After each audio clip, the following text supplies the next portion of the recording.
Okay. So this is the talk with Myint Thein on, is it the 27th of October 2017? Today? Yeah. It is 28th. 28th today. Okay. So the only thing I just wrote down at the start was when were you born exactly? Yeah, well, I was born in 1937. What day, month? The official day is, well, what happened is that year was a leap year, and at that time we took the Myanmar calendar, you see, Myanmar calendar, and there was a mistake. Anyway, I was actually born on the 10th June 1937. But in all my certificate, even now, I have to use 10th July. Because of this translation from Myanmar calendar to English calendar, the Gregorian calendar, they make a mistake at the school entrance. That's why you record we don't have birth certificate or anything like that time, see. 37, my actual birth date is 10 June, but I'm registered as 10 July. The day is Thursday born. So go back to where you're born and what was the situation? Well, I was born in a small town, north of Yangon, about 120 miles, called Nantalin.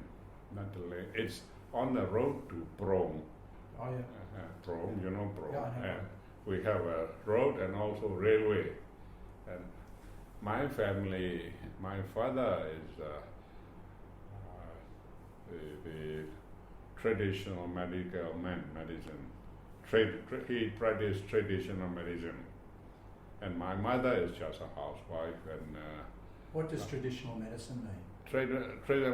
Herbal medicine, Myanmar medicine, not the English medicine, not chemical, all this. But he's quite famous, you see, quite famous. And I was born, particularly, I was the last child. My mother had, I was told that she had, with my father, she had 8 children, but I was the last one. And I was survived by my sister, who is about 10 years older than me. And my father passed away while I was 3. So I couldn't remember him. I only saw what my mother told me. That's all.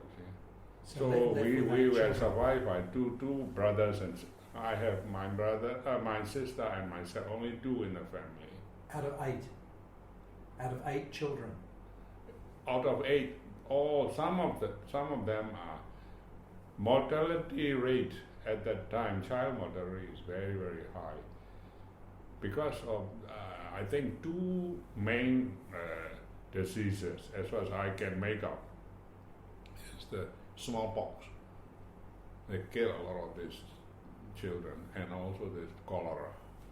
And my father was actually a medicine man. He couldn't help it. But anyway, I was left with this widow mother, and we were very poor, very poor. And one thing lucky for me is 2 of the cousins, first cousins, one from my father's side, and can you hear? One from my mother's side stay with the family. They are both men, and the one from my father's side, he became he took over my father's training. Actually, he was the nephew of my father, and he came as a young boy to learn this medicine. And when my father passed away, initially he took over this thing, but he never go anywhere, and he didn't married until death, bachelor. And from my mother's side also another bachelor. He became a clerk. We have lot of this rice field and rice mill. It worked in a rice mill clerk. So these two trying to help my mother, to bring me up. And how many were left? Three of you? My father died when I was 3. Yeah, no, but how many other children were survived at that time? 2. My sister was about 13. 10 years older, yeah. 13. I could only have 2. And the income is, there's no regular income. This is sort of a national practice of, if somebody come and asks you for your help to treat them for any disease, we get some money. Otherwise, no income.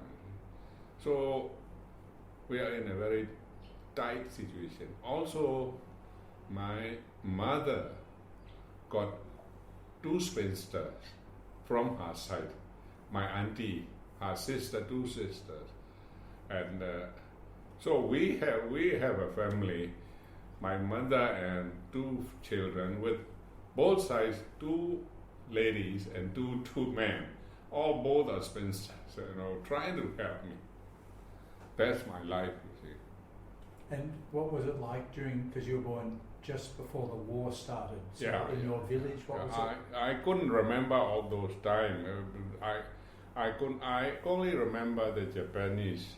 Japanese about 1942, you see, so I was about 5 or 6 then. Your family could stay where it was and didn't have to move? I'll tell you about what we have. My mother has Indian blood, about 25%, and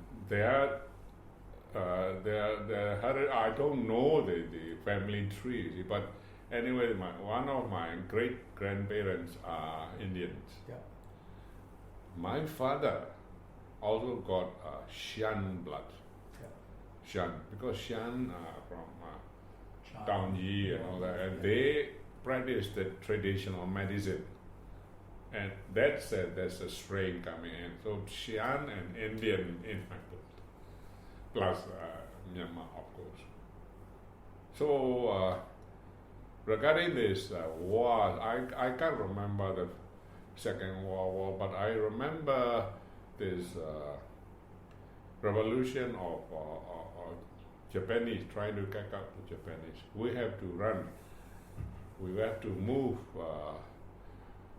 to a village about 3 miles from our town, just outskirts of the town. And I remember during the night, they start firing, and my mother and my sister and all the family, we run during the night to that village.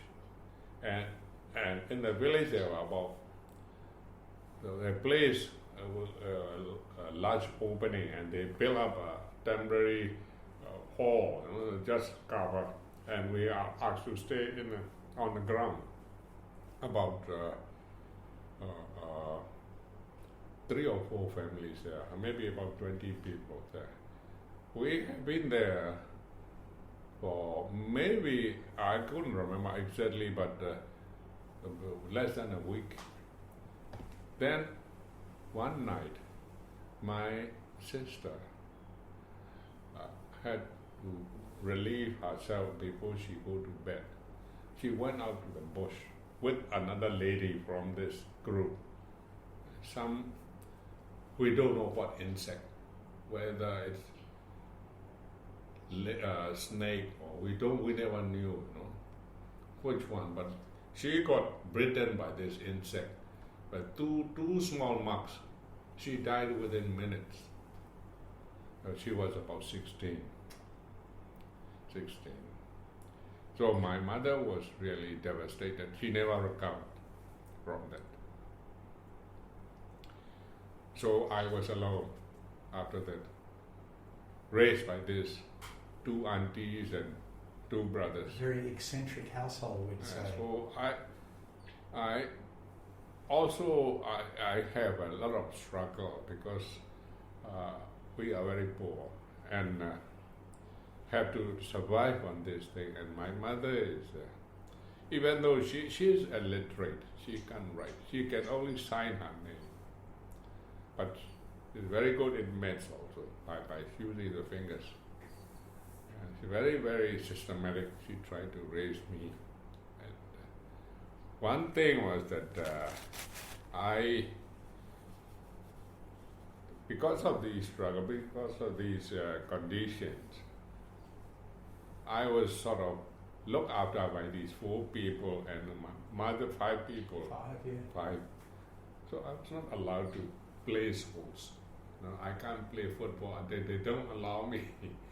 So I have more or less spent my time reading. When I can reading, or I was always interested to look around me. In just about 2 houses from us, there's a goldsmith. So I go there when I was about 10. Watch them how they melt down and how they do this thing and study. And then another 5 houses on the other side is a workshop. And that's how I suppose I get my instance on engineering. The repairing these trucks and a lot of weldings, all this kind of thing. That was just past the war. So my first tragic accident was that my sister died when she was 16. And my mother was very, very devastated. She never recovered, And that's why they're so possessive of you, to make sure nothing happened to you. Yeah.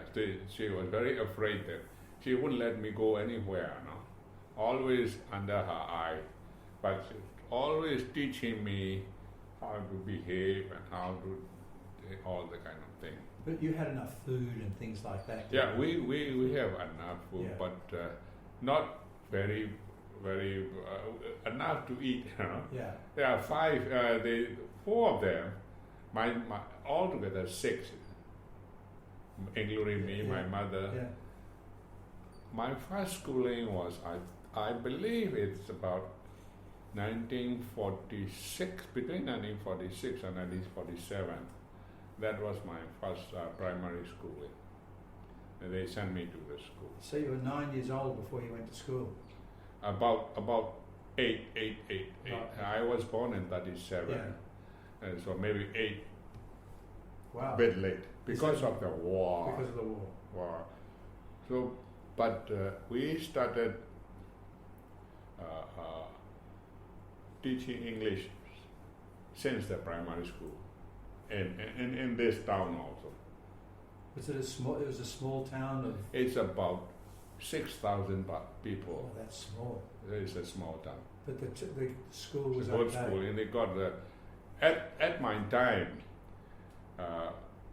it was a middle school only. Only when I get matriculated, they about 1952, we have a high school. When I started, it was middle school, but also from our town, there are a lot of educated people. Even though we are about 6,000 men, a lot of education, a lot of engineers, a lot of doctors from our town. Did you feel that your family was different to the other families? Could you feel Well, the only difference? thing is that I was always that we are poor. I couldn't, for instance, I wanted to play badminton. I couldn't find afford to buy a new one. But my friend gave me an old one. I tried to make it in a new one by myself. I bought the string. I learned how to tighten it. I was about 10. I was allowed to play badminton, but not football. No, I tried this the tracks, play, running. No, not a lot. So I was very bad in sports. So I couldn't. But you were good academically? But I know that these people are sacrificing for me sure. to bring me up. Sure. So that is a force which pushed me to try very hard. So when I reach what they call fourth standard, the end of KG, fourth standard, I got scholarship. Wow. A scholarship. And then 1951 and 52, that's what they call pass middle class, middle school, 7th standard. Yeah, you're about 14. Yeah, about 14. And I got another scholarship. Why did they need to give you a scholarship when you're in primary school?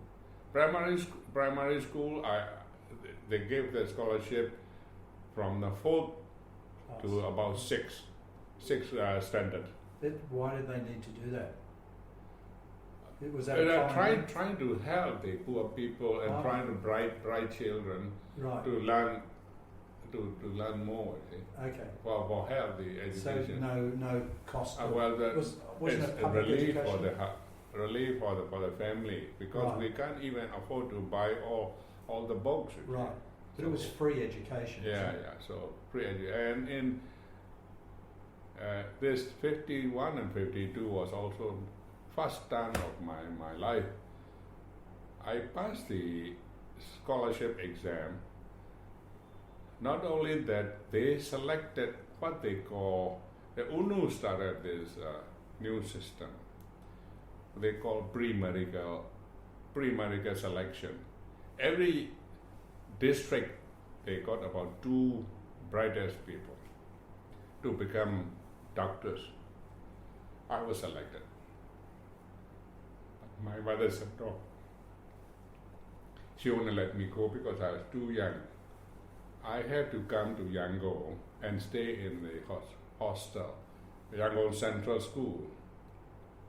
And my same batch, when I grown up, was a lot of same batch who went to this pre-medical school in Yangon and become doctors and professors.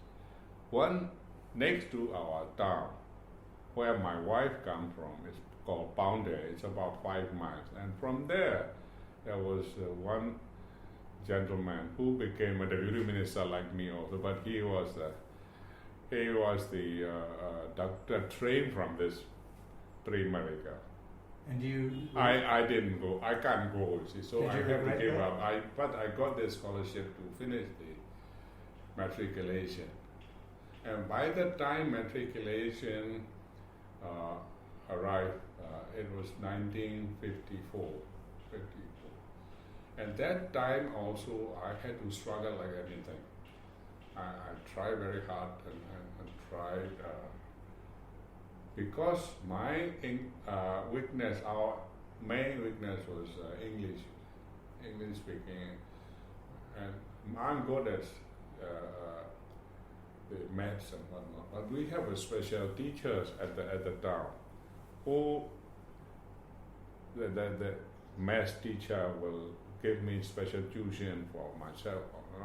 Don't have to pay anything, not the tuition like this now.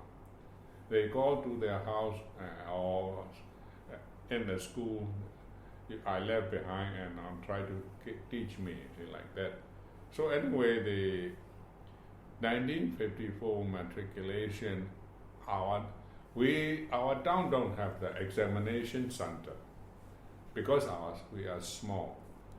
We have to go to this Poundé, which is 5 miles north of Nathalin, and we had to sit there. Only 2 passed that year, 54, matriculation. One was a repeater. He failed first time. Second time he passed, but I passed in first attempt. Wow, how many people? out of about 30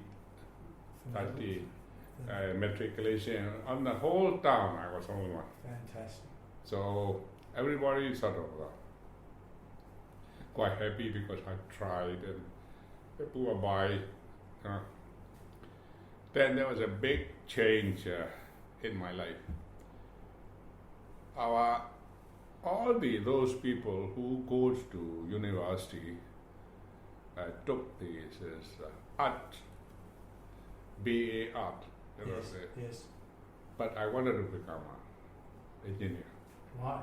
Because of the goldsmith and Yeah, I saw all these. I was interested in my father left few watches. I destroy everything, take it out, couldn't make all this kind of thing. And there was a photograph shop. I go and study how the photograph is, all this kind of thing. So I had to make a decision because in that time, in 1954, at the university stage, either you go for art or science. Our schooling, primary schooling was art. I passed the matriculation with geography, history, civic, general science not very, very strong. So, but I was so determined that I will take the science. So I took pure science when I arrived. This is Yanking College. They started at Yanking College, 1954. It's an expansion of Yangon College. It's only for intermediate students. We were put in a shed, about 12 each. Now they have the same place now have what they call Golden City. I suppose you know the big, that's where I come, see. But a lot of the seniors from our town are against my decision because they all are art students. So I have no friends to ask for any help because they are not interested in art. So I took the pure science, and first 6 months when I arrived at Yangon,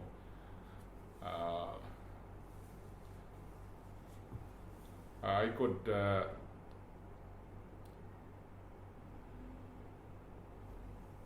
could hardly understand what all the lectures were in English. And all these lecturers, some are Indians, maths lecturers, all these things, who knew, hire all the gold medalists from India at that time. And it just happened that this 1954 is DSA first batch. A lot of my friends joined the DSA, the Army Defense. Defense Service Academy. Yeah, the first batch is Mount A is the first batch. Okay. I passed the same year with them. Which is what year? What year was that? 54. 50. That's when you started. Yeah, started. Started. Yeah. Okay, and that's your batch number. Yeah, that's right. on the 54, Yeah, so 54 batch. I passed we are very much difficult. You see, my mother could send only 100 kyats per month for me. I have to put into the university, the hostels, 64. So I'm left to use for my other use. But the hostel feed us the food, but I got only about 30 kyats per month. So I try for this stipend also, not scholarship but stipend for help. And I got that for 2 years From the government. From the government. But usually these stipends were given about, because of this, suppose this arrangement, you cannot get it straight away. Even if I know I having awarded this stipend, I could get the money about 6 months later. So we had depend on the family. In my second intermediate year, I was transferred from this Yangon College to the Yangon College, University of Yangon, and I stayed in a hostel called Shanghai Hall. That's where only a few weeks ago there was a celebration that General Kenyon was also from Shanghai. I didn't know him, but we are about the same time. He is about 1 year behind me. Yeah. Anyway, I passed the intermediate with 3 distinctions and what they call credit. See. But your life, like then when you said, so you had food, but didn't have money for going to the movies or? Very few, where I can't go because I was only 30 level. Only when I got this stipend, I could. But I had to send it back. My mother probably borrowed some money, I don't know, but I sent it back. But my allotment was 100 kyats per month until I finished the second intermediate B, what they call intermediate A and then B. Another turn in my life is there. Then, in that time, UNU arranged to send what they call state scholars, 50 by year, every year, 50. America, Canada, England, and I wanted to. I'm really entitled to apply because unless you get this distinction, you can't apply. I got 3, and also I got credit, but my mother wouldn't let me.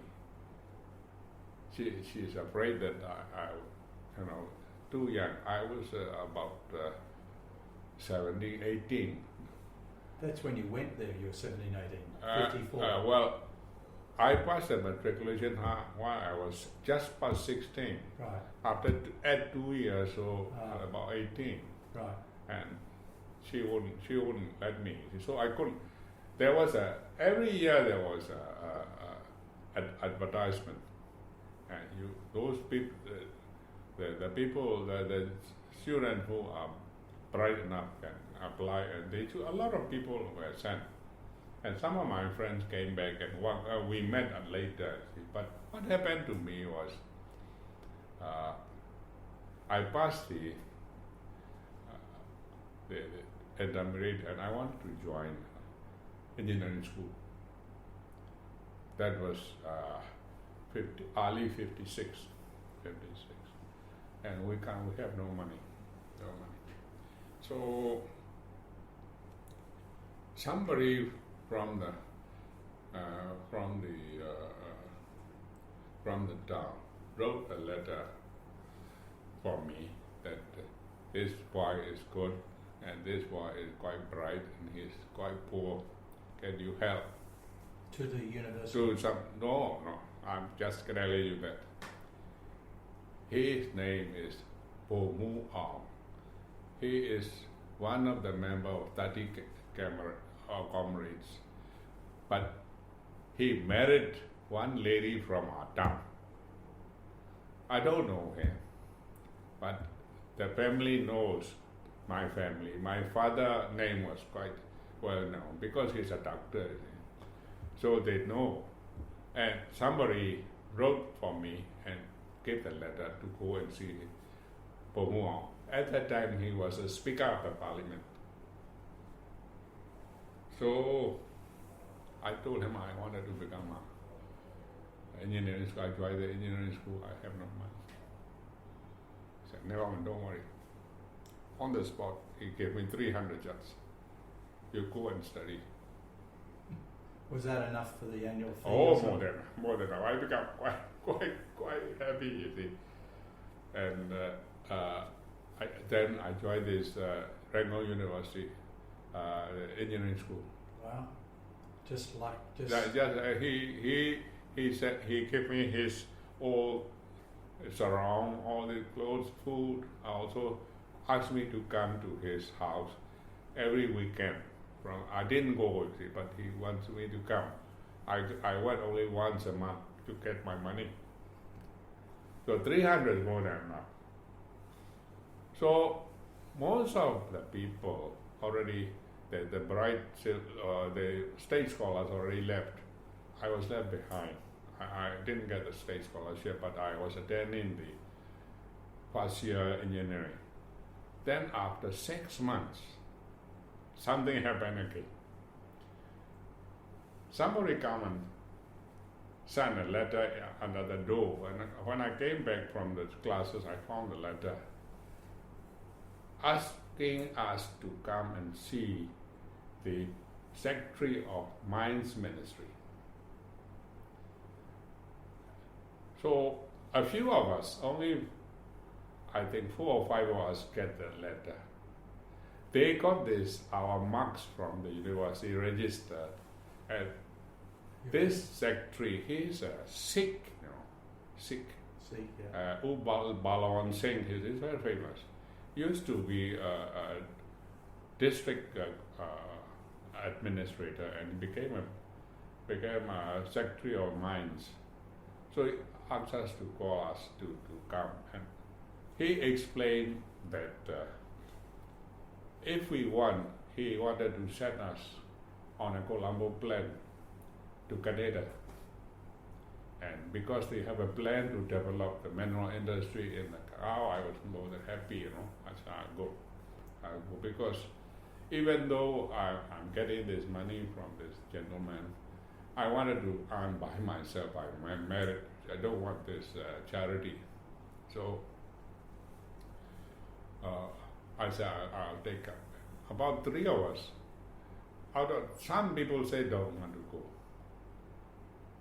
So I started planning. I went back to my mother. Look, Mom, I didn't try, but they called me. Now I got a chance to go to abroad. Let me go. Said no. So what I did was, I went to the monk, Buddhist monk, because she worshipped that Buddhist monk. So I go and ask him, please help me. I wanted to go, and my mother won't let me.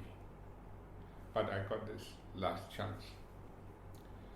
So the monk called my mother and tried to tell her about this Buddhism and all this kind of thing. You say, well, because you live only one life, after you left that, it's our own destiny.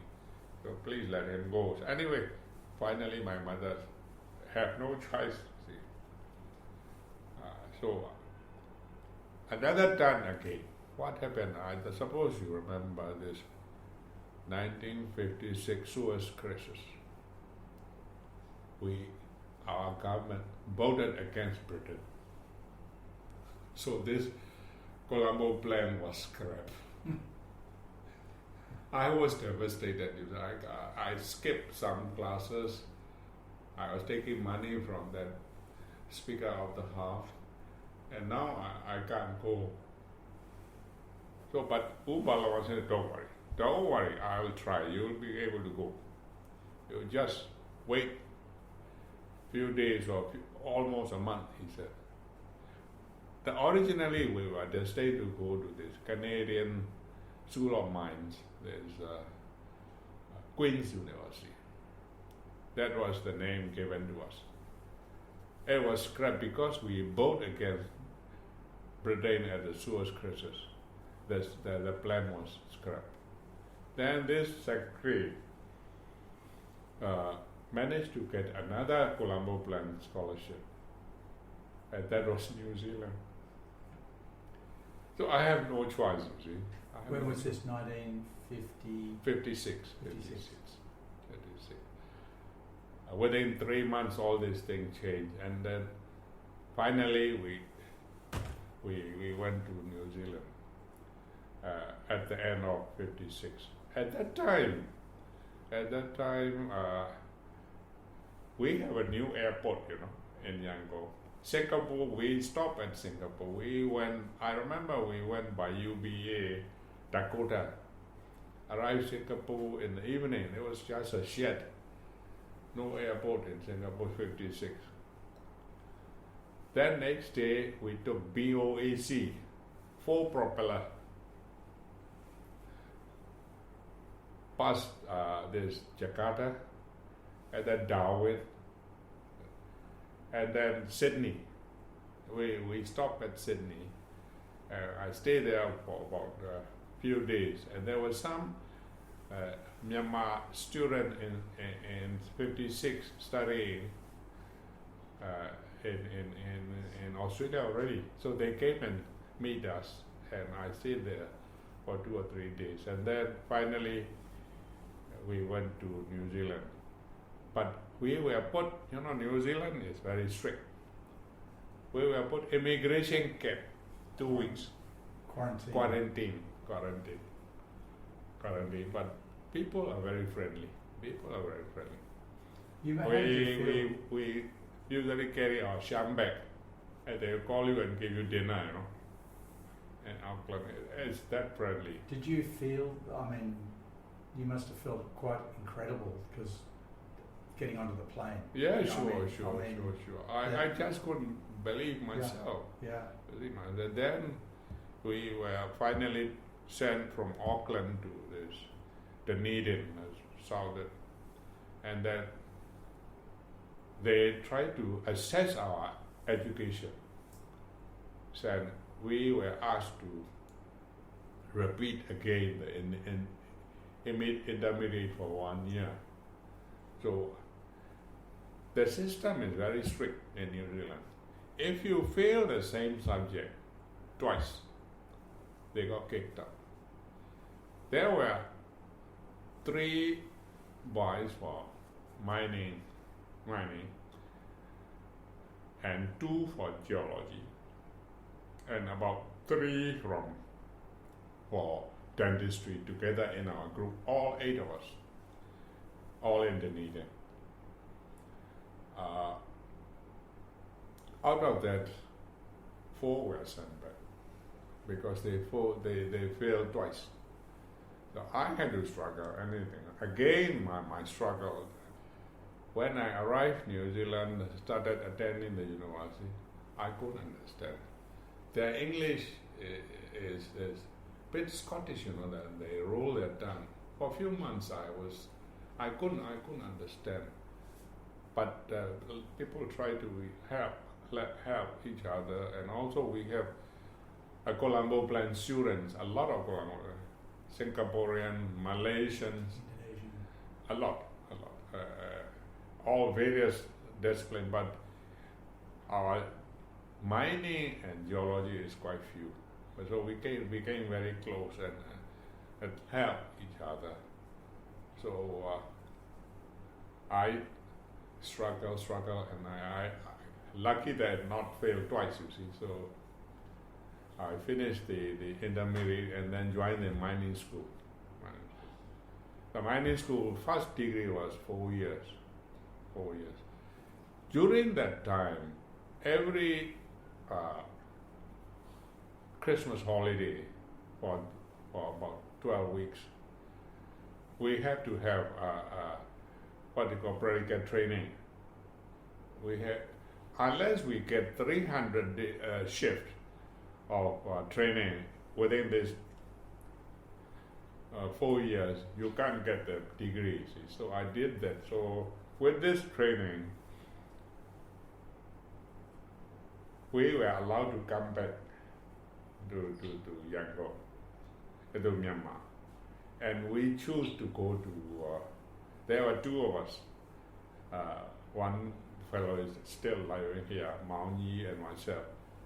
We asked them to send us to Bordwin. Ukukwala was there. He was the level boss that time. We were 2 students coming to Bordwin underground and worked for 12 weeks. So the Colombo Plan paid for you to return to...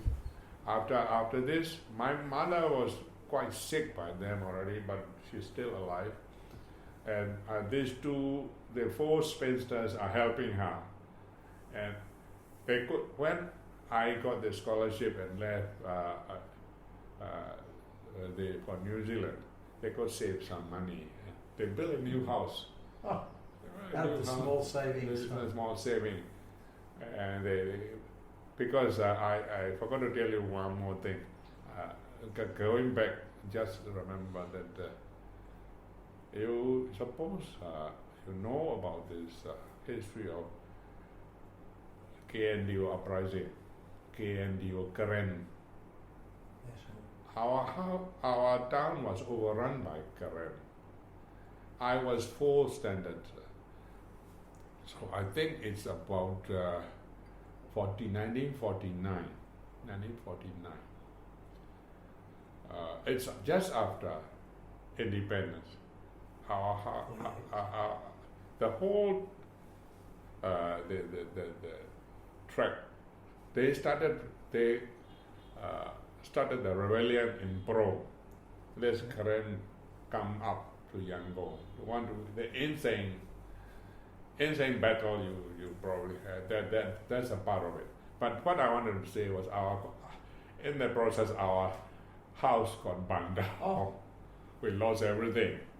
That was I was only for 4 standard. Anyway, getting back to this. So where did you move to then? But what did you do then until the new house? We had to run away and stay in a village for a few days. After that, well, everything was burned down. We got only a temporary house. And a lot of our relatives, we have some relatives also from my mother's side and from my father's side, they came and helped us to build a hut. We stay in there. Then after 2 years, I think we built a small house until I left. And when I went to New Zealand, she built a Paka house, good teak house.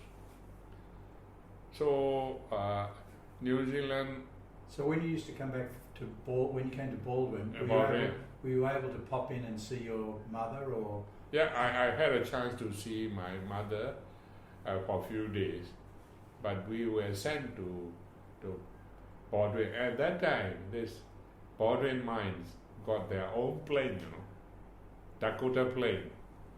They carry this silver and explosive and whatnot, and we were put on that plane and we went there.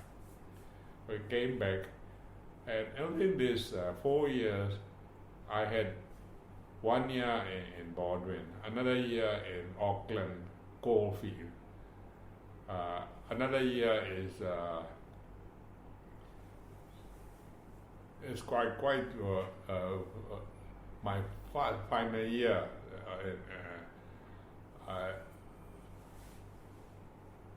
The 4 years. One is in Auckland first, the coal. Second year is Baldwin. The third is Broken Hill South. Broken Hill. I suppose you know Broken Hill, Lansing. Yeah. My final year was Surfers Paradise. They have a beach sand industry, beach sand. Beach sand, and the owner is from our school, from our Otago graduate. So he took us in, and so I was in Surfers Paradise for 3 months. Beautiful. I enjoyed that. I was over 20 already. 23, 24, I suppose. I had a very good time. And while I was there, I got the exam results that I passed with honor, and they offer us to do a master degree. Only 2 of us in the school get a chance. Wow. And so I showed this owner, I forgot his name, I tried to remember, but I forgot. He is an old graduate. He said, don't bother about the master degree, you come and work here. I give you car, I give you. He want me to stay there, a house, a fridge, everything. But I said no. I came on a government scholarship, and people have to sign a promise. If I don't go back, they will have to pay. Yeah. So we finally gave up, and so I did my master's degree. Where? When In New Zealand or in? My first degree was 1960. I got my first degree, and I started ME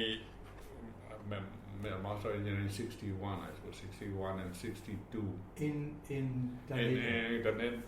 In Dunedin, in Otago School of Mines. And at that time, I was not doing mining itself, but I was what they call mineral engineering. It's mixed with mining and metallurgical training. So by 1962, I present a thesis for this thing. My thesis was on what they call Raglan iron sands in New Zealand. My thesis became a basis for the iron and steel industry. And so I was 6 years already in New Zealand, 56 to 62. So I got a bit, I want to go home. I want to start my life. And my mother, one of the bachelors during that time, the one who works in the rice mill, he passed away. He was about 60, passed away. So I didn't know, they didn't tell me. Yeah. I didn't know. And one of the auntie also passed away. So one auntie and one brother left. One cousin left, Yeah. and my mother, only three of them in the house. So 62, end of our time. Okay. I'm taking too long. No, good. Just keep going. There were only 3 left in the house. But Only 3 left in the yeah, house. 3 in the house. And when I came back, actually before I come back, what I did was after I put up the thesis, they call what you defend your thesis. Yeah, wow. It was sent to Australia, and one of the Australian professor who is a friend of my professor, he said this is okay, don't need to defend, it's okay. So my professor, you can go back. See, I came back. But before I came back, what I did was, at that time, Baldwin was having this UNDP project. He was also in the UNDP project. The one boy before me who didn't do the ME, he just passed the BE, and he went back and joined Baldwin. He was already working for the UNDP. He wrote to me. So I wrote to this UNDP officer that I'll be coming back, and I'm with the mineral engineering degree with master degree. Would you take me in? He said, yes. You are welcome. We will reserve a place for you. I got the letter back. So I was quite happy, you see, because my job is secure. I came back in December 62, just before Christmas. So you're in New Zealand from 56 to 62. Well, it is 62. At that time, I was allowed to come back in Yangon, 58. That time was also a change of, the military takeover for a short time. I came. And in 62, what happened was, Mr. Newe took over in March. I came back in December. So they started this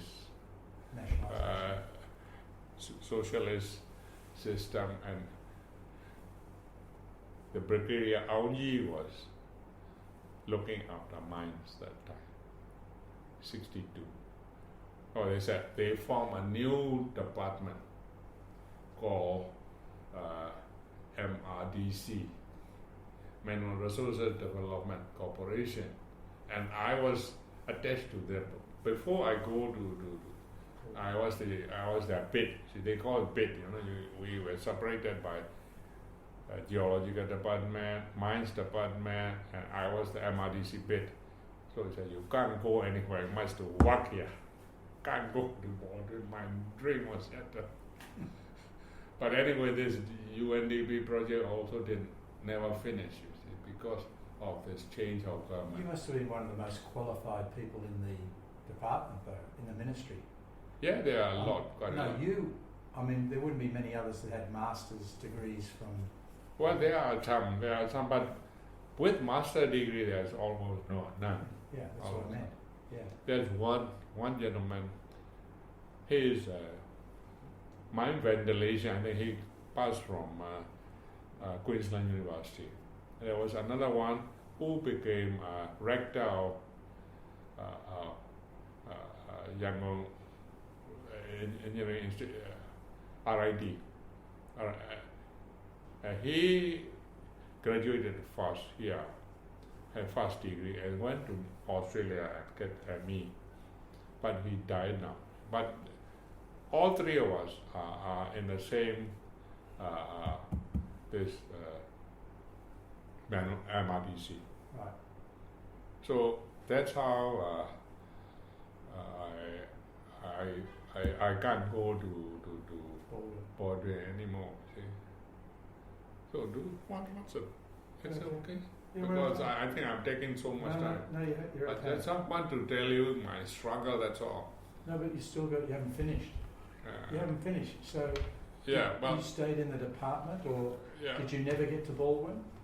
You never got to Baldwin? No, I wasn't allowed to go. See, I had to work for MRDC, and then they changed it to NDC, and there was a lot of changes there. But I was stuck in this thing as a young engineer. I was involved in training, and also that time they are taking over the old mines. Nationalization. Mochi, I suppose you know, very famous tin and tungsten mine, Mochi. I was the secretary of taking over committee, but I was still quite young. And then Hinda in Davai taking over committee. And Baldwin, I wasn't involved, but Baldwin was also taken over and English left. You see. And this previously it is called at one stage. When I joined, it was when I went to New Zealand, it was MRDC. When I came back, they formed it into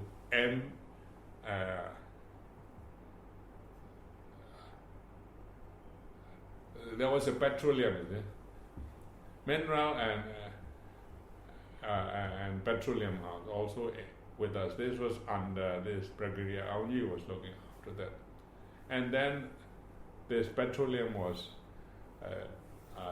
moved separately from us, and then we become MDC.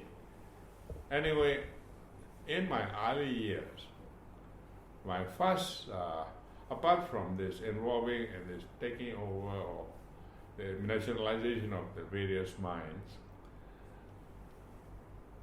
one of my first boss was a very famous man.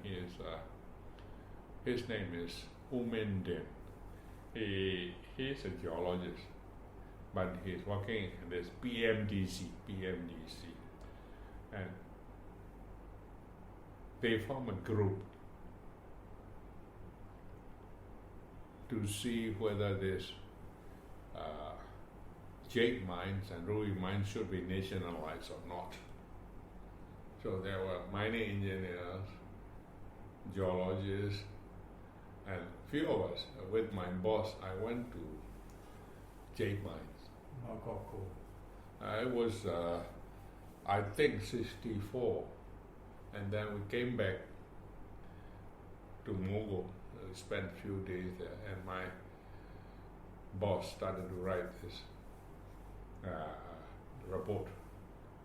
So I told him, I was very young, but he loves me. So, sir, you better not write like this. They won't like it, because he was against nationalization. He said, these things cannot be nationalized. We don't recommend. That was the report. He put it up, got fired. He was only 44. His age was only 44. His MSc theology. On the same day, 4 Director General were fired by Naywan. Mines Department and this PMDC, and also this Geology Department, all gone. Because of this, against the policy. So anyway, this was just part of the thing I have to. So then, after Myint Thein was fired, this military man, Colonel Hla Aung, he is also very famous. He's a half European. He is famous for this mountaineering and zoo and all this kind of. You might probably heard about him later. Anyway, he became our Director General, and I worked under him at the head office, and for I think until about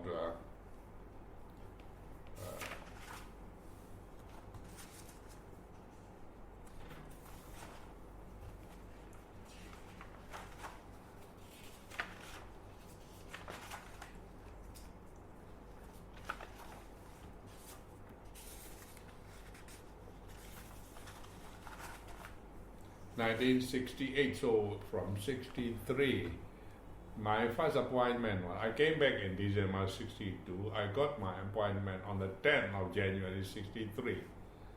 So from 63 to 68, I was just kept in the office and doing all this sort of thing. And under him, under this Colonel Hla Aung, I don't have a chance to go out. I wanted to go and study also, the foreign trip cannot get. Then my chance came in 1968. I became a member of the trade mission to go and study to go for trade mission to North Korea. Because that was one of the few friends. Yeah. Yeah. At that time, we cannot go via China because we have a fight in 68 with the Chinese. Yeah. So what happened was, we went via Moscow. I went to Russia. About 8 of us, headed by this Director General of Commerce, went to North Korea. It's a long way to get to. A long way. They passed the Siberia and go to Pyongyang, and we stayed there quite a few days. I think maybe about a week or maybe about 10 days. I can't remember. Anyway, on the way back also we stopped in Moscow and also in Karachi, and then came back. So that was my first trip after my New Zealand. It takes about 5 years before I was born. And then I will talk about a little bit about my career. I think I have talked to you about. I have take some notes here. Yangon University, Colombo, Plan I've been. Before I start this career, I suppose I have to tell you about my marriage. Because I came back in 62. So I was born in so about 25, 26. So I got married in 63. And they are about 5 miles from our town, and their family is quite well-to-do. My father-in-law was. He used to be, his relatives are. I suppose you heard about this. A1 film, the movie. He's a movie star, see? Married a rich girl in that town, and my mother-in-law was also, she's got some Indian blood, but quite rich, and she married a movie star, and my wife was the first daughter of the movie star. And then when we get married, my father-in-law was working for a big medical supply store in Yangon called D'Souza. It's a very famous. Now in Mahabandula Street near Sule Pagoda. Okay. Now they are using this as an MBT headquarters. Okay. That was nationalized, of course, the first one to nationalize. Anyway, I got married and But how did you meet? What happened there? How did you meet? What happened? How did you? Well, it's our systems is arranged sort of. What actually happened was that my private thing was that when I leave for New Zealand, I have a lover, a girl. She is also sort of a near relative. Now we love each other, but I took so long there to come back. She got married to somebody, so I have no more. You see. She passed the matriculation, and her parents wants her to work because they are also not quite well to do. So she works, and during the work, after 2 years or so, she got married to a boy there. So that was the end of my love story. So the present wife was arranged, and we got married in October '63. Is it? I mean, Indians have arranged marriage, but I didn't think. Not Indian. No. We don't have to pay dowry or anything. Yeah. Not like that. But just introduced. Yeah, just introduced. You were also the people who are trained abroad were very popular. Correct. A lot of people want to marry you. Yeah, because you were very bright in your career. My mother was not quite happy, but finally she gave in. She didn't want you to get married? Huh? Your mother didn't want you to get married? Not to the present wife. She wants to look for more, you see. Okay. But I couldn't wait anymore. I was quite old already, 26, So now you've been married for sort of how many years? 50 years or something? Yeah, well, we have been married now is 2017. It's so many more. It's 70 years or something. Yeah. So I have 3 children. Yeah. 3 children. The oldest is a boy who didn't marry. He's still living with us. Second is a boy. He became a captain of a ship and now working in Singapore as a ship supervisor in one of the shipping companies. And their family moved there. And the last is a girl. And she's still with us, with her husband. She's staying with us in my house. So I have 3 children. And grandchildren too, presumably? Yes. Grandchildren too, presumably? Grandchildren, I have only 2. The second, the first boy, my first son, he never married. My youngest daughter also have some problem with her ovary, and she couldn't take any children. So now my second boy got 2 boys. I have 2 grandsons now. Right. They are studying in Singapore. They're in Singapore. Oh, so just to finish, so one thing you haven't talked about is what it was like being deputy minister during this period? Yeah, okay. I'm just coming to that. Well, as I said, I joined the PMDC in 1963. Then this PMDC was I became you see I think I have to give you a little bit of background. Sure. Because what happened to me was that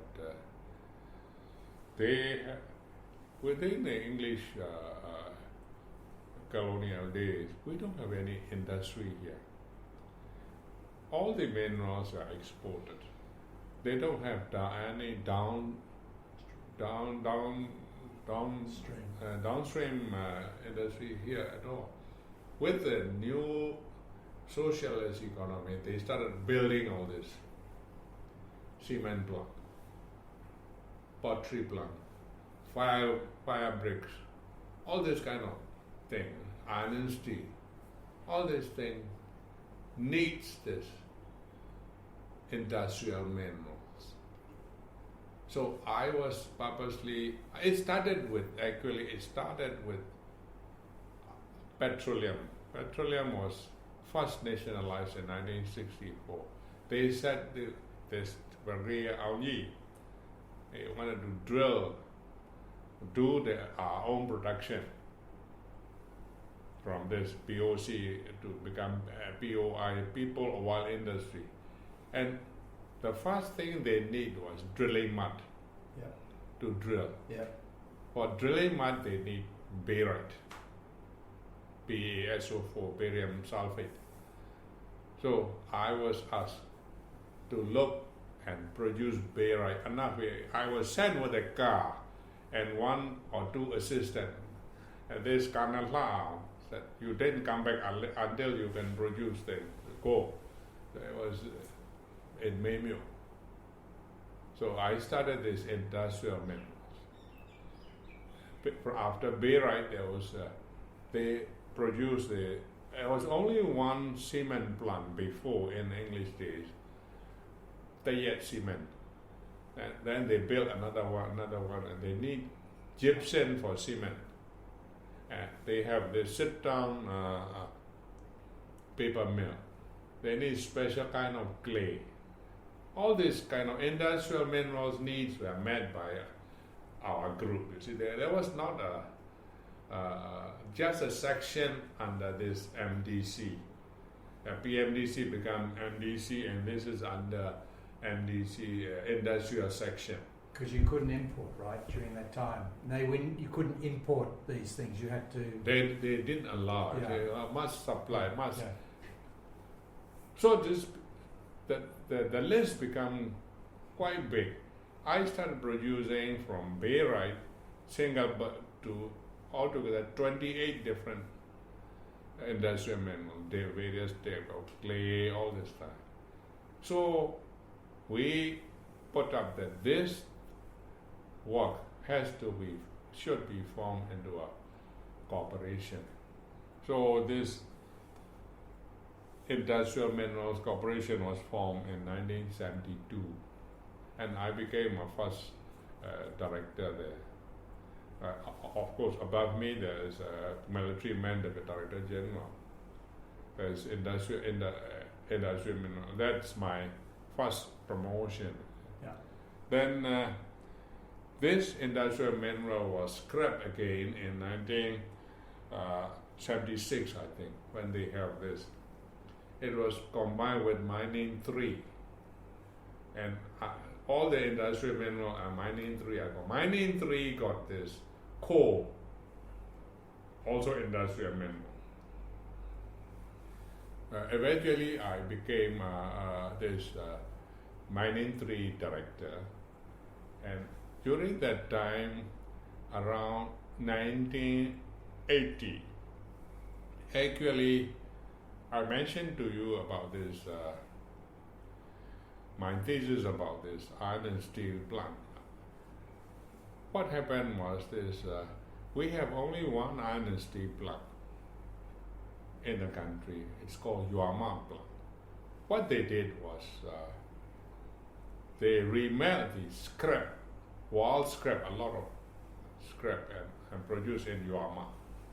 But even with this General Aung San's Day, there was a plan that we should develop iron and steel industry in our country with our own resources. The problem is we don't have a good grade coal. We have iron ore, but we also lack a lot of the infrastructure. So a lot of German study, a lot of them to start this iron and steel plant. Starting from this industrial mineral, I was involved in this iron and steel thing. So by 1980, they found a Italian method where our raw material suitable to make this iron. They wants to produce steel with our own raw material. Yeah. That was his dream. So after, may luck we have it, or I don't know, I was put in charge of this project control, our iron and steel project. His pet project. A big project. Well, it's compared to wall scale, it's a very small one. It's almost a lab scale. But anyway, this is quite big, quite a troublesome for me, because we imported the prefabricated equipment and building from Italy, and it's up in Myint, because iron ore was in Myint, and also coal was near Lazio. So we choose the site there. The problem is the road, we don't have any crane or any low back loader at that time, 1980. I built that plant. And I was the director of this Myint Thein. But at that time, I was put as a project controller to finish this iron and steel. So Nguyen came every year to see the program. And I had a chance to meet him and do make presentation, whatnot. He is quite impressed with me. And so I succeeded in finishing this thing. Our first steel billet was cast in 1982. So anyway, this iron and steel plant now is taken over by army. It's still there. And I was there. I spent until about 1985. Living there? In Myint. Yeah. And that's I moved there about 1980 from Yangon. Right, with your family. With the family.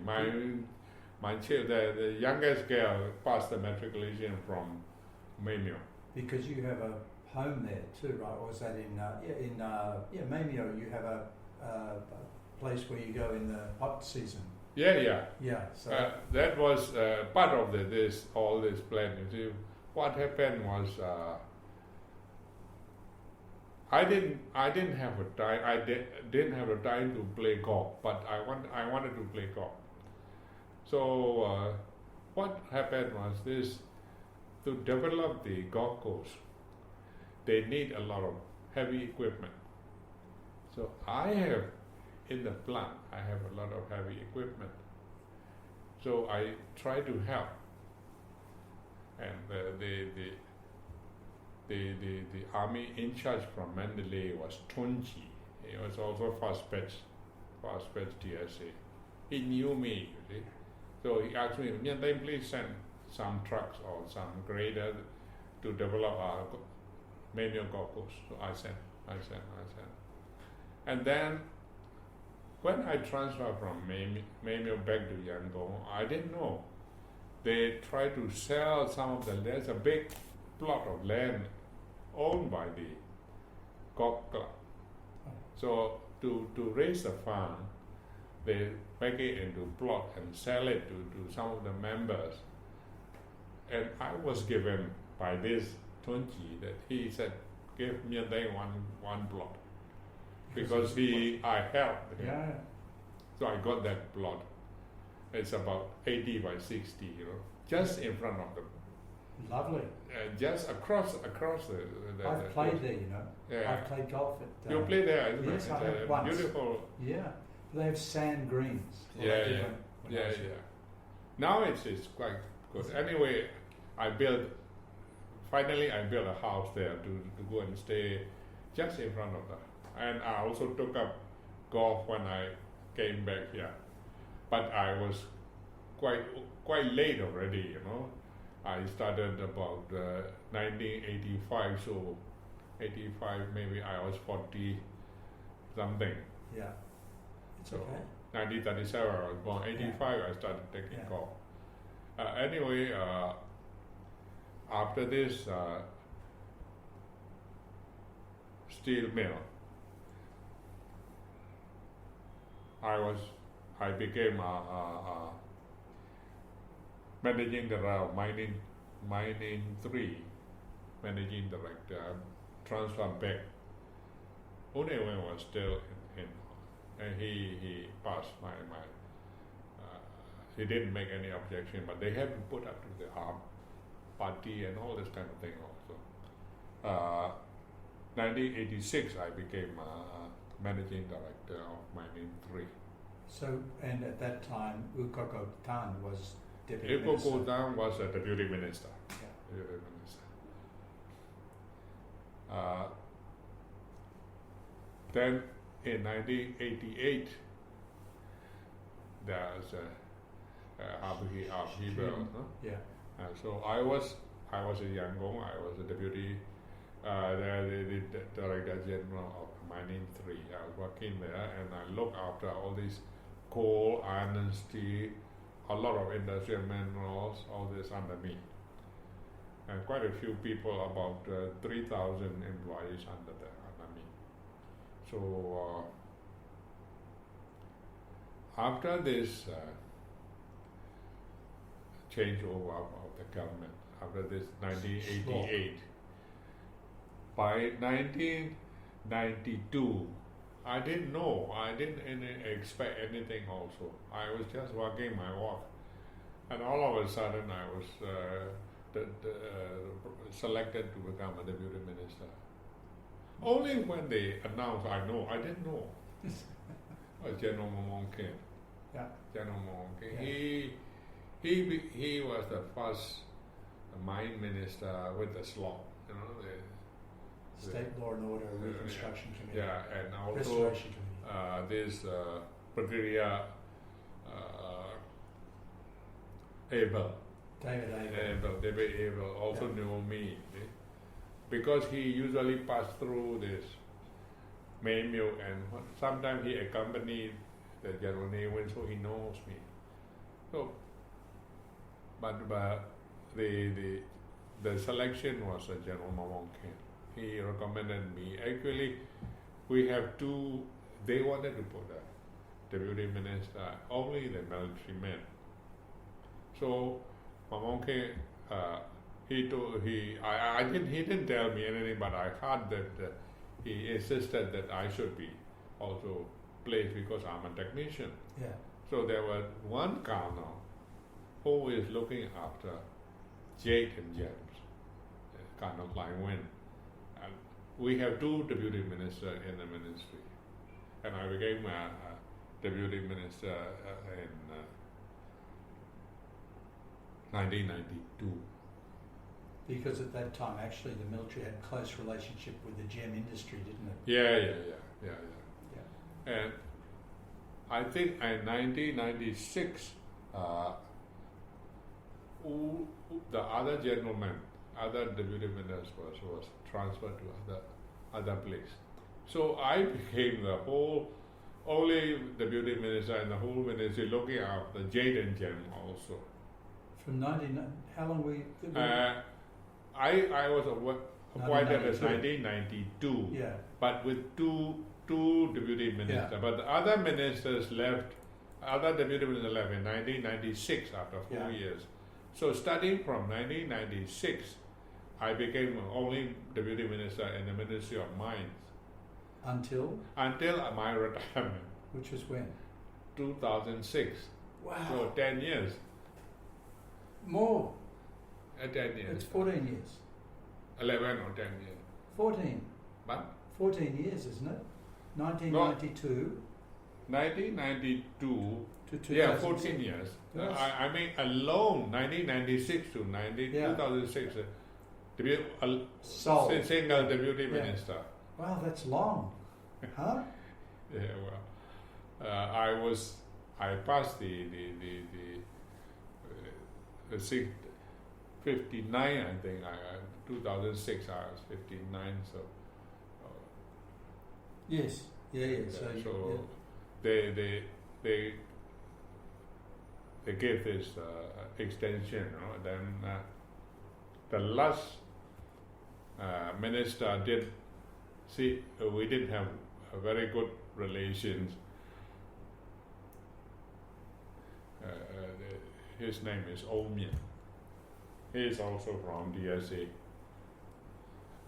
but the way he ran the place, I don't like him and he don't like me.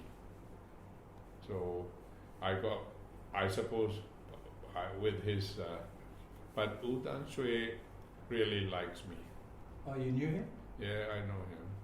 And one time, he called me in this room. It locks 2 hours, and he said the first question was, "Do you know why you become a deputy minister? Why we choose it? I don't know. I'm just working for the country." He said, "No. Because you are able to make the steel in this plant. We reward you that. You keep." And he started talking about 1 hour his vision of steel industry in the country. He was very much interested, more than Newin is country. So I didn't get very good marks with him. I told him, "Look, Senior General, your vision is very grand, but you cannot do it in a single place. It's very difficult." He wanted to make from a sewing needle to everything, on the ship. Yeah. So I said, this downstream steel industry involve a lot of things. So one ministry or one man cannot do this thing. But if you want to do, you have to start piece by pieces. So I suggest him that now we have billets and we can put rounds, but only few. So you start a rolling mill to put rounds and a plate. He listened to my recommendation, put a new rolling mill and also plate mill. And then again, this they call it Jumbo project in Myint Thein. It is now in, nobody is carrying out this army. MEC is taking over, and now in the industry, the steel plant, big steel plant in Myint Thein. This was realized from Aung San's day, to start the steel iron steel. Well, thank you. Yeah, okay, I think. No, that's excellent. Excellent. Thank you. So this is the continuation of the meeting with Myint Thein on Saturday 28 October. But I just want to mention some of the points I have made out here. But I mentioned a bit about my employment until I became a deputy minister, I think, starting from 1963, becoming a director in industrial minerals, and then iron and steel plant, all this. I just want to mention about some of the achievement and problems I face during the career. Good. Because these are quite will be quite interesting for you. For people in the future. I don't know. Yeah. Yeah, but as you know, I've already mentioned that I started this industrial mineral production in industrial mineral corporation. It became a corporation from a small group producing about this 28 different kinds of industrial mineral. That was one of my first achievement. Another one is that this. I also mentioned that this morning about this something about this iron and steel plant, because this iron and steel was the aim of General Aung San in what they call Sorantoville conference before the independence. That they planned how to develop the country after the independence. In there, they set out that this iron and steel is one of the major requirement for the country. So after the independence,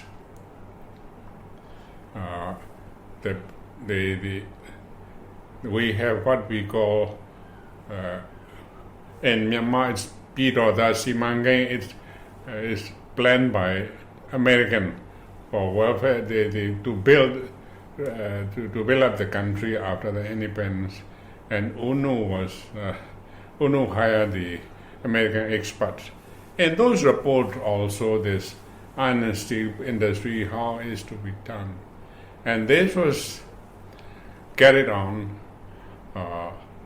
when U Ne Win took over. He is also interested in this iron and steel.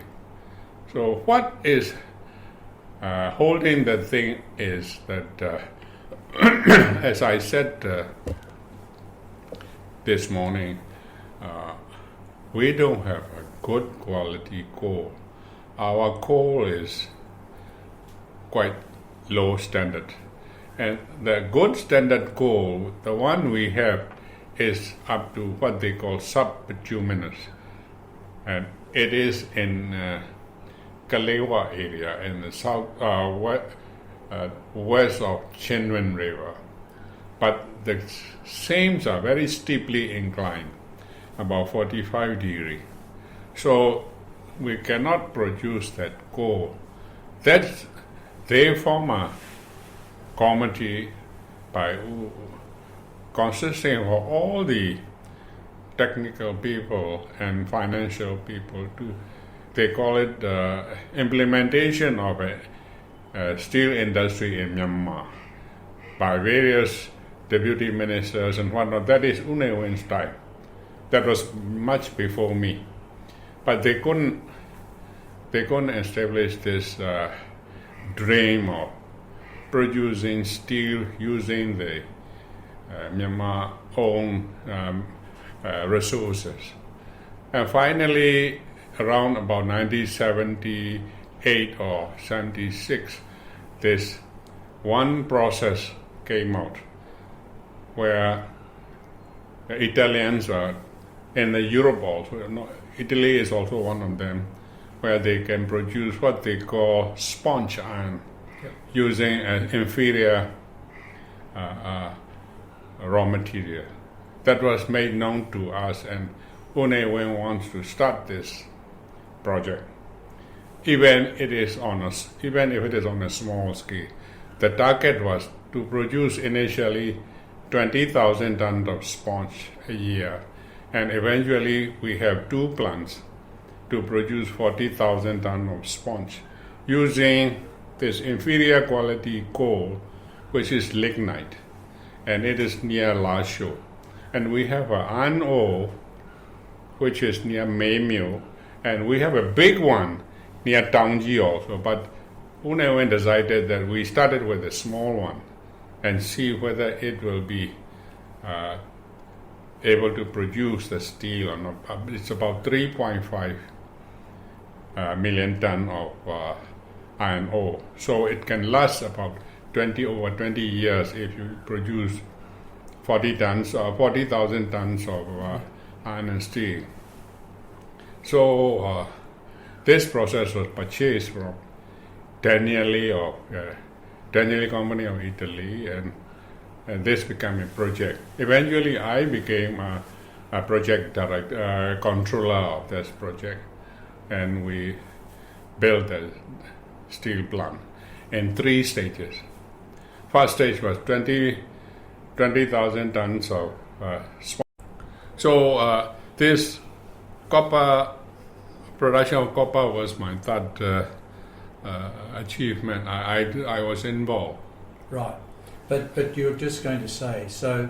It was a joint venture between Ivanhoe and Myint One. Myint One. Yeah. So eventually, Myint One transferred its interest to Myanmar Economic Holdings, right? Well, yeah. Oh no, to the military. Yeah. Oh, the MEH. MEH. Myanmar Economic Holdings. MEH and Chinese former joint venture. So Ivanhoe went out. Well, and he sold his assets. Right. And did he want to? Why did he go? Was it something to do with because he cannot Mongolia? He was doing big in Mongolia, and also he was developing all over the world. Now at the moment they are doing in Africa. One of the country in Congo, I think. Okay. So, and does that now continue? Lapadang continues with the Chinese and the MEH. MEH, and after the problems with this, the first joint venture was Myint One was out. Right. We didn't get anything.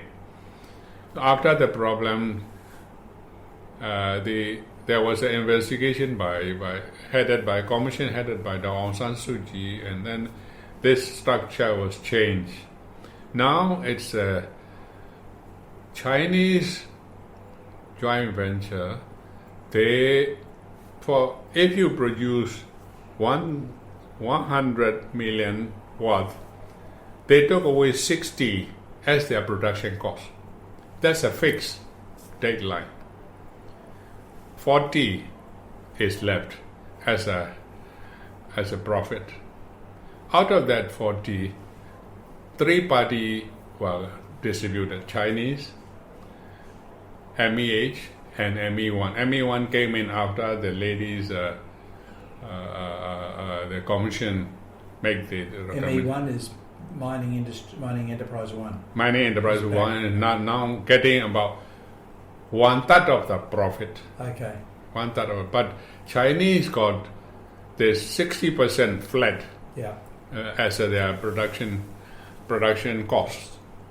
So most of the people didn't know that Chinese are getting 60% of the as a production cost. Because this process, when I work there, the cost of production less than 40% of the income. Yeah, not 60.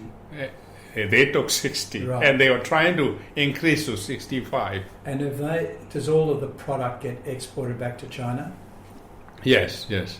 We were in our joint venture, there was a clause that we can take up to 10% for our local use. Domestic use. For us, in our time, we were committed to Japanese to pay back in 6 years. We took 90 million from Japanese Marubeni. I pay back in 6 years. And did they want the output too, I presume? And they want the products on the world market price. Yeah. World market price. Right. It's tied to world market. If it is gone up, I was telling him this morning that in our time we are fetching about 12,000 per ton of cathode copper. Now he said this morning about 6,000 something now. It's down a little bit. Right. But basically Marubeni lent the money to get output. But then when it was all, they lost everything. They got money back, but they get no output. They're finished now. They're gone. Marubeni is gone completely. Marubeni, they got back all their money. Right. they lost this copper purchase contract. They don't get it anymore. Okay. So that's Thank you. copper. Yep. Another one I was involved was this. This is also very important because the Yugoslav in the socialist government day, we found a gold deposit, Chaupato gold. But Un Wen was very much afraid of cyanide. He won't even listen to cyanidation. We went around Australia. I'll tell how we run. I'll tell you later. Anyway, I learned about cyanidation, and in Australia they are using 1 ppm to produce gold. This Chaupato gold with the Yugoslav, we bought equipment about $10 million US, but cannot produce gold because they were forced to use the pyro refining with the blast furnace, small blast furnace. So cannot do, you see. So when I became, after I became deputy minister, I visited this thing, and we try to work by ourselves privately in the mine by using small amount of cyanide from the laboratory, try to produce the gold, pure gold, cyanide, and we produce small, and we go and show it to Tan Shui. That look, we can produce with this process, cyanidation. We will produce gold, but we won't give away the cyanide. Please let us use. Please allow us to use this cyanide in this Chaupato area. And he visited the Chaupato area and say special permit only to Chaupato to produce gold. Chaupato gold was that time about 4 to 8 ppm contained. So we started producing the bullions, refining with this cyanide. Is this the gold that was vertical with high quality? Where was this gold? Where was the gold? Gold was this Chaupato mountain. We mined it in open pit mine, and this produce concentrate, and this is then roasted in a roaster, and then this is the Australian method using. Right. Actually, this Chaupato mine was to be developed with the Australian company. We went there. I mentioned just now that we went and looked at this gold project in various Australian mines. It wasn't like Newmont or Newcrest, or it was a small. Kalgoorlie, Kookalee, and all these. Kalgoorlie, one of the gold mines over there, and we were to get this Australian company, and they were ready to lend us. What they asked was what they call gold loan. Gold loan. Gold loan means, it seems they were started with the Jews. If you go and borrow money in gold, they cut the coin, certain percentage, and give you the cut gold. And when you give it back, you give back the full coin. That was what they call gold loan. We were going to take almost to sign. I was with the minister at that time. That is the socialist minister, Brigadier Tante. And we were going to take from an Australian company about 10 million. So out of the gold that's produced, it's as it were cut. You keep some, they keep some, and they provide the funding. That is just a loan. Yeah. and we have to pay back in gold. Something like 5% or something. Right. Okay. But when we came back and presented to U Win, he doesn't want to give any gold. They want it back in gold, you see. Yeah, he loves gold. He loves gold. So what happened is, instead of Australian, these Yugoslavs came in, and they said we will produce gold by pyro method. But until the 1998, when the government changed, they cannot produce gold. But we have to pay Yugoslav about 10 million For the equipment. For their equipment, which is not useful. So I show this to Tan Shui that we should use cyanide In a to proper produce, way. and we started producing bullion. See? He agreed. Tan Shui agreed? Only to use in Chaputso area, not any. But the man is still living that time, you see. Right.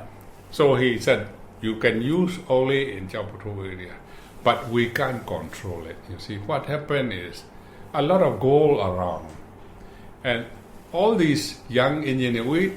We sent about 20 engineers to Australia to train this cyanidation.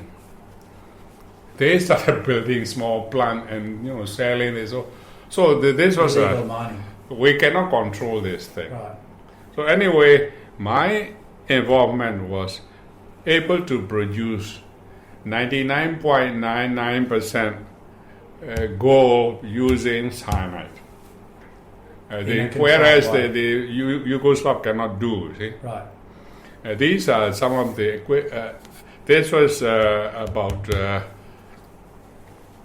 94, 95. And where is this now? Where is this project now? What's the It's status? still working. It's given to a private company. Umongo.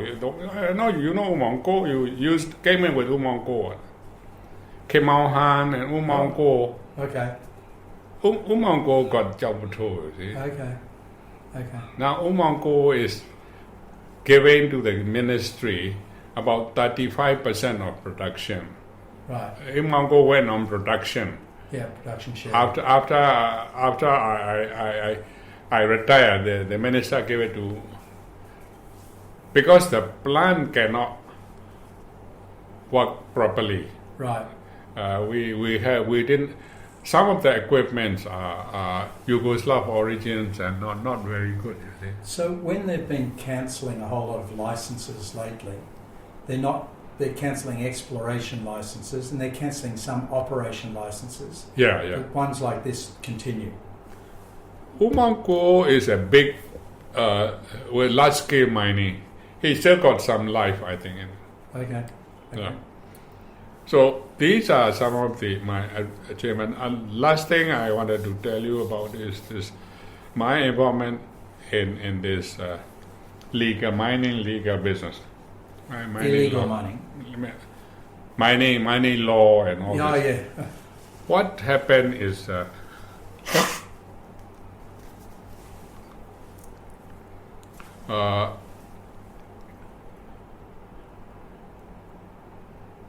English never have a mining law for Myanmar. So they were not interested to establish a mining.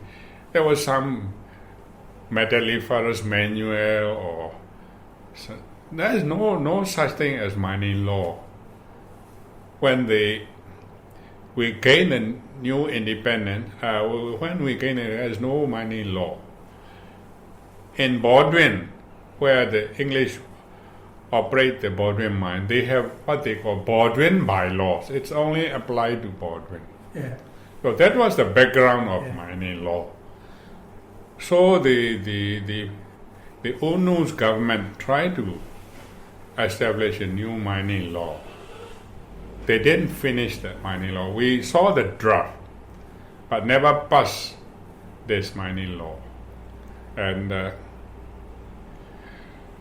the government was changed. During the socialist area, no law was required. Because it's a socialist country, no mining law was required. So there was no no talk of, nobody thinks about law because everything is owned by the state, you see.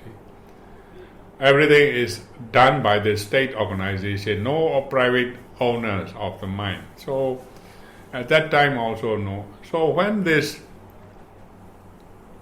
slot come into power, we started thinking about, because we never had, since the pre-war days, we never had a mining law. So Usomra and I were very much deeply involved in studying various laws of the various countries, including, of course, the Australia, Canada, Africa. We study all these laws, and also Malaysia, Indonesia. And we draft this mining law, and came out as 1994 mines law. I was deeply involved, and Usomra was a main person, you see. But even there, we had some problem with the socialistic ideas, because what they call state economic enterprises law. State economic enterprises are some of the remnants of this socialist area. So in the law, these things are. So we passed this mining law in 1994, rules in 1996. And then when this Myint Thein government time, I was already retired. Both of all of us are retired. They wanted to change the law. They asked to us. The minister at that time wrote to us that we wanted to redraft the law. Who was the minister? That time was started with Brigadier Myint Thein, and he died already. You know, he changed to Brigadier Myint Thein. During Myint Thein time, we worked for maybe about 6 months. I think in August 2012, we sent this draft of the new mining law, but they don't listen to our recommendation, especially this socialist ideas of production sharing and working with the state enterprise. We don't like that, you see. We object those things, but because their existing system will have to be changed, they don't like that. So anyway, this new mining law was passed 2015 new mining law, but a lot of things are I work a lot with this Australian group and all this also, but we can't change. There are some problems, you see. And then they have to change the rules also. We were asked to do the rules, and now the biggest problem is how to share within the central government and state and the division, the income or tax and all this is sharing of power, who is going to give the permit and what not. So we told them that this has to be done only after changing the construction. The present the constitution cannot allow to the. So we sent back our Comments. mining rules draft. Yeah. Now with the ministry, they don't talk to us anymore because they don't like our recommendation. So they are doing by themselves now. But are they actually doing anything now? Well, last thing I heard was that now the Attorney General office agreed to a draft, and the latest draft of the mining rules, mining law 2015 is still in existence, but it cannot be implemented due to lack of rules. You see, you Right. have rules and law together. So the law draft, I don't know what version, not our version anyway. So it's with the present office now. But no changes to the law. The law is staying the same because Still same as 2015. because the law should be changed Yeah, too. yeah. Some of the changes made in this 2015 are very bad. Yeah. Previous law, our 1994 law, doesn't require not a compulsory forming joint venture.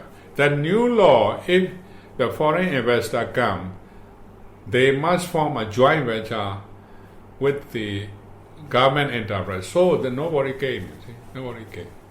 Plus, Plus this all this production sharing and all this. So anyway, I was involved in this a lot in this drafting of law, but the results is not very. And what's your view? Do you think it'll not very satisfactory, I'm afraid. Well, these are some of my experience, and I just want to tell you a last thing about my training and experience and some of these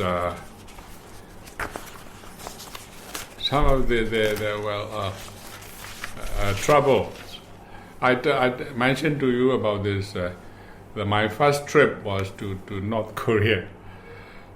Then I've been to most of the countries except UK. I have never been to UK. Still, I've never been to UK. I've been to Yugoslavia, West Germany, China, South Korea, Italy, Morocco, Jordan. We went there because we wanted to import the phosphate from Morocco and Jordan, and we thought we will produce copper by smelting, and we will get this sulfuric acid. Before this SXEW process that was. So we want to get a phosphate, how they mine, and whether we have phosphate in our country, we try to find. But we couldn't find a good phosphate in Myanmar. We recommend to import from Jordan or Morocco, but UNE said no, we don't want to depend on anybody. Yeah. So that was, but anyway, I went there Morocco. with the minister. Indonesia, India, Canada 2 or 3 times, and China. Must have been Malaysia too. Malaysia and Malaysia, and after I retired, 2009, I went to. I retired in 2006. Yeah. I went to Abu Dhabi in 2009, and also back to Italy, where this Danieli is there. They organized this trip. They gave us an idea of how to produce iron using natural gas. So I put up the report. because Myanmar has natural gas. In Myanmar, with using Myanmar natural gas and iron ore, and they built a U Tan Shui pass before he goes. Depending on our report of this Abu Dhabi, my last trip after I retired, he asked, who wrote this report? Who are involved? Before he make the decision. So my name was mentioned there, it seems. So he let it pass. And now in Myint Thein there is a big project, but it's stalled at the moment. They didn't carry on. You see. They didn't carry Why? on. No funding and Well, there's not enough technical people. That is one thing. Another one is nobody actually know what to do. You see, the gas is also not. We need quite a bit of gas because in Abu Dhabi they have plenty of gas. They import the iron and steel, iron ore from India and produce about when we went there, it was about 1 million ton plant. Now they are producing 7 million tons of. We wanted to go for 1 million, and because that will produce the what we call sponge iron, direct reduce, direct reduction process using gas. Yeah. Our small plant was using coal. Right. So we changed it to anyway. That was my last trip. Well, this is all, and my last thing I wanted to see in my life is that I wish this ministry will, play a good role again. I don't know when. I don't know when the lady will listen, but because living involves a lot of minerals. Without minerals, human cannot survive, right? You need copper, you need gold, you need steel, you need industrial minerals. So mining is very important. Yeah. So I wish that this will be put into their mind, and there's at the moment they are not training any more mining engineers. They are nobody is interested in mining. They are saying that they will leave the deposits for the new younger generation. I don't know what they are saying.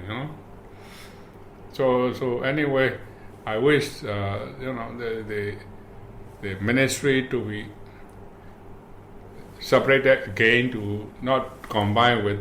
Now it is combined with forest, which is environment. Is a problem. And also, we should get rid of this socialist idea, and we should also have only two departments in the ministry, that is mines department and the geological survey. And the rest should be just administrative, good law and rules. You mean like mining industry one, mining company one, and mining enterprise one, well, all those should go. We used to have 3. Yeah. Actually, at one stage we used to have 4.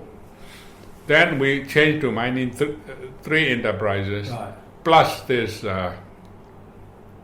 gem and pearl. Yeah. So, and also salt. So altogether 8. Now they have mining 1 and mining 2. They still have pearl and gems. So all these has to be scrapped. Don't need all these. But they get money, so it's going to. We should have only the mines department to administer the law and regulate the rules, to give permits.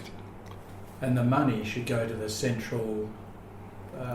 Well, with the present constitution, only central government is holding. But I think eventually, like part of the revenue from the mineral tax and whatnot can be shared with this regions. Really, like Indonesia does that. But the authority to give permit also should, for the larger big things, should be with the central government. So the small scale one can be given to them. You see. Yeah. So, well, that's about all I want to say. I think I've spent most of my time, your time. No, it's okay. Yep, perfect. I think I've covered most of my what I want to say. Thank you very much, Myint Thein.